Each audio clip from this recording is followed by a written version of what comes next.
인간의 수명은 기껏해야 100년 정도에 불과합니다. 그리고 인간이 수명이 다해 사망하는 것은 인체 세포의 노화 때문인데, 인체를 구성하는 체세포는 무한정 분열하지 못하기 때문에 결국 노화가 올 수밖에 없는 구조를 띠고 있습니다. 이는 세포 분열 횟수에 한계가 정해져 있다는 의미로 인간뿐 아니라 다른 동물들도 각기 다른 저마다의 수명이 있는데요. 우리에게 매우 친숙한 개나 고양이는 10년에서 20년 정도의 수명, 장수의 상징으로 불리는 거북은 종마다 어느 정도의 차이가 있지만 무려 100년 이상의 수명을 갖고 있습니다. 바다거북의 경우 평균적으로 약 80년 정도를 살고, 일부 땅거북들은 150년 이상 심지어 200살까지도 생존이 가능한데, 1855년 갈라파고스 제도에서 영국으로 옮겨진 해리엇이라는 거북은 2006년 눈을 감기까지 이곳에서 약 151년을 살아 무려 176세까지 장수한 기록이 있습니다. 이뿐만 아니라 영국령 세인트 헬레나 섬에 사는 조나단이라는 자이언트 거북은 2025년 기준 193번째 생일을 맞이하기도 했는데요. 1832년생으로 추정되는 조나단의 나이는 녀석이 1882년 세인트 헬레나 섬에 처음 도착했을 때 최소 50살 이상의 성숙한 상태였다는 점에서 비롯된 추측일 뿐 실제로는 나이가 더 많을 수도 있다는 의견도 있었습니다. 그렇다면 거북은 어떻게 이렇게 오래 살 수 있는 것일까요?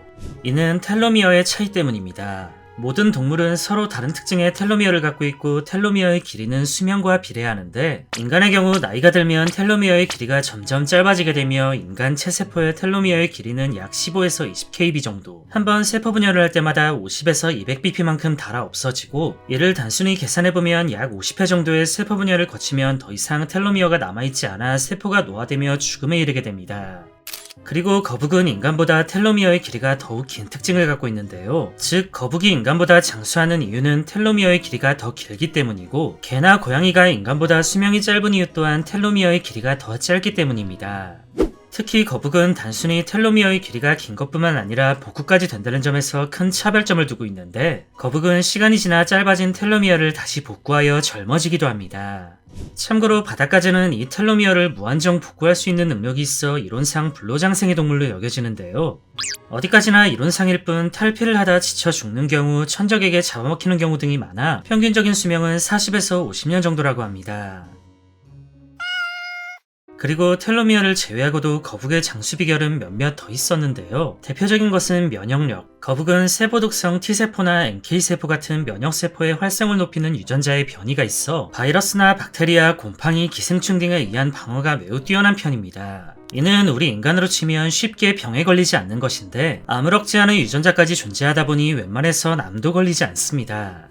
사소하고 작은 질병부터 암처럼 큰 병에 이르기까지 사실상 모든 질병에 면역이 있는 셈인데요. 뉴욕 주립대학교 진화생물학자 빈센트 린치 교수가 이끄는 연구팀에 의하면 거북은 장수 및 종양 억제와 관련된 유전자를 중복하여 노화 피해를 예방해왔으며, 손상된 세포와 관련된 스트레스에 크게 민감하게 반응한 것으로 밝혀졌습니다. 특히 갈라파고스 땅거북의 세포는 암과 같은 질환이 유발되기 전 세포 스스로가 죽음을 선택했다고 하는데, 연구진들은 거북의 장수 비결을 더욱 세심하게 연구한다면 훗날 인간의 건강과 질병에도 이득이 되는 쪽으로 전환할 수 있는 방법이 있지 않을까 기대하고 있습니다.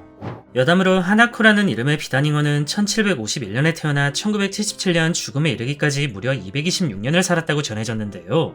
이는 조선의 21대 임금 영조 시절부터 대한민국 박정희 정권의 말기까지 생존한 수준. 물론 검증된 기록이 단 하나도 없고 홍보를 위한 뻥튀기 가능성이 높아 당연히 공식적으로 인정받진 못했다고 합니다.